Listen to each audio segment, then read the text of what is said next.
Bukas magpapatuloy ang pagdinig ng Senado kaugnay sa mga umano'y iligal na aktibidad ng Pogo sa bansa. Mapagbibigyan kaya kung humiling ng executive session si dismissed Mayor Alice Guo? Balitang hatid ni Von Aquino. Sa nakaraang pagdinig ng Senado, hindi pinagbigyan ng ilang senador ang hiling na executive session ni dismissed Mayor Alice Guo.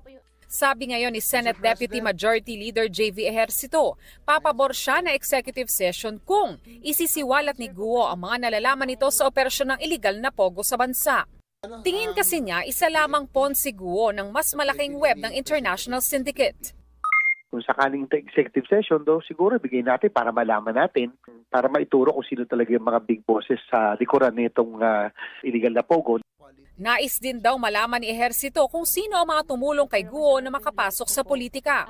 Para anya maiwasang maulit ang pagpasok ng isang Chinese national sa gobyerno. Baka mamaya talagang pait siya. Napakarami na rin mga Chinese nationals akong alam na sa ibang lugar, nakapwesto na. Pinayagan na ng Korte Suprema ang hiling ng DOJ na ilipat ang mga kasong may kinalaman sa iligal na Pogo mula Capas Tarlac RTC Branch 66 patungong Pasig RTC.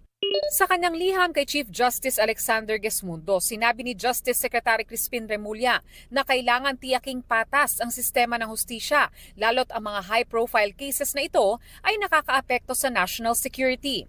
Nakatakdaring maghain ng kasong qualified human trafficking ang DOJ laban kay Guo, kanyang business partners kabilang na si Wang Ziyang na tinukoy bilang boss of all bosses ng iligal na Pogo.